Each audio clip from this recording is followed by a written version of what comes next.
오늘은 어떤 사람이 기도할까? 어떤 사람이 기도할까?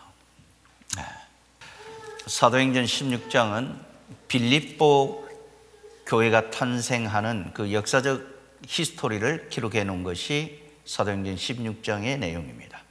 따라서 우리가 빌립보서를 읽기 전에 우리가 먼저 읽어야 되는 것은 바로 사도행전 16장을 읽어보면은 빌립보 교회가 이렇게 해서 세워지게 되었구나 라는 사실을 알게 됩니다. 특별히 빌립보 교회가 세워질 때는 역시 많은 어려움도 있었습니다. 바울과 실라가 빌립보 지역에 와서 기도할 처소를 찾다가 귀신 들린 여종을 만나요.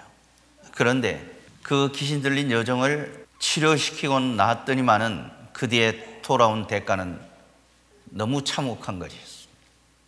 그래서 죽도록 맞았어요.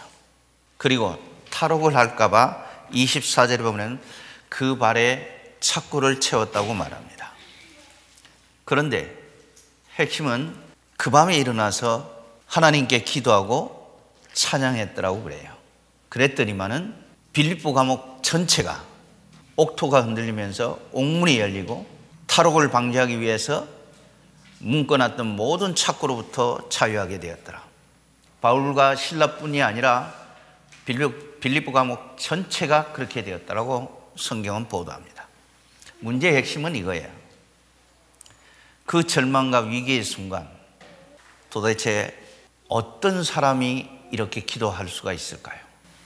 그 질문에 대한 첫 번째 대답은 하나님의 임재 속에 들어가 있는 사람, 성령의 임재 속에 들어가 있는 사람.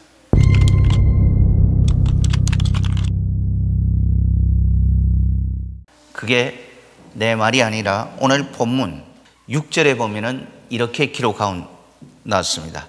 성령이 아시아에서 말씀을 전하지 못하게 하거늘. 바울과 실라는 아시아로 가서 복음을 전하기를 원했습니다. 그런데 그 아시아에 가서 복음을 전하지 못하도록 누가 막았느냐? 성령이 막았다고 그래요. 그런데 7절에 본 하반부에 이렇게 말합니다.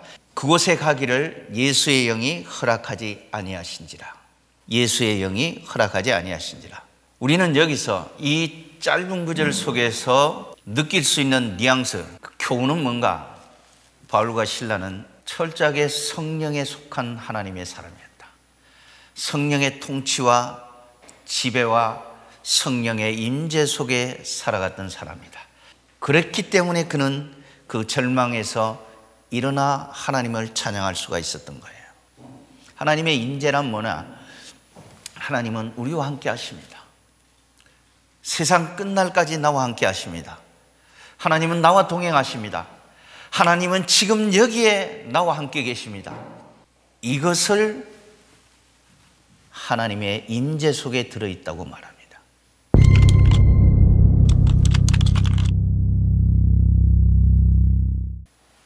우리가 사도 바울의 그 행적을 따라가 보면은 그는 철저하게 하나님의 임재 가운데 있었던 사람은, 성령의 임재 가운데 살아갔던 사람. 예루살렘에 가면은 어떤 일이 일어날는지 아무것도 몰라요. 그런데 성령이 밝히 말하되 그래요.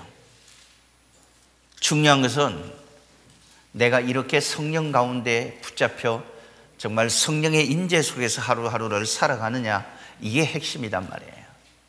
우리 대우 간사와 우리 전도사님하고 우리 하인식 선교사님을 처음 방문했어요. 그런데 그 자리에서 우리 하인식 선교사님이 이런 고백을 했습니다. 내가 처음 암이라는 얘기를 들었을 때 무덤덤했습니다.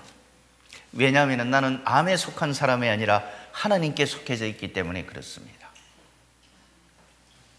나는 그 얘기를 들으면서 이 사람이 얼마만큼 하나님의 임재 속에 하나님 손에 붙잡혀 있는 사람인가, 그걸 알 수가 있었어요. 여러분, 위기라는 말은 위험한 일과 기회라는 말 두 단어의 합성어입니다. 위험한 것은 또 한편으로는 새로운 삶의 전환을 맞이할 수 있는 기회가 된다는 사실을 여러분 믿으시기를 바랍니다. 그렇다면 그 위기를 기회로 바꾸는 것은 딱 하나의 방법, 기도하는 것 외에는 달리 방법이 없습니다. 기도를 통하여 내 기도의 밀실에 들어가서 전능하신 하나님을 향하여 부르짖어 기도하면 내가 알지 못하는 크고 비밀한 일, 그것을 내게 보이겠다고 말합니다. 이것은 변질될 수 없는 하나님의 약속입니다. 여러분, 이 약속을 붙잡고 여러분 인생의 위기 앞에 오거들라 날마다 기도하시고 위기 속에 있거나 더 하나님 앞에 더 엎드려 구하는 자가 되어지기를 축복합니다. 그 위기는 당신을 부르는 하나님의 부르심이라는 것을 아십시오. 그리고 속히 일어나 은혜의 보좌 앞으로 나가십시오. 그러면 하나님은 당신을 지켜주실 것입니다. 당신의 길을 인도하실 것입니다.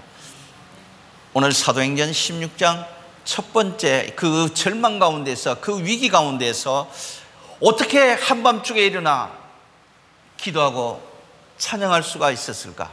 그것은 하나님의 임재 속에 살아가는 사람, 바꿔 말하면 성령의 임재 속에 거하는 자, 그런 자들은 삶이 아무리 어렵다 할지라도 한밤중이라도 일어나 하나님 앞에 기도하는 거룩한 습관을 가지고 있습니다. 이것이 첫 번째 핵심 주제입니다. 주와 함께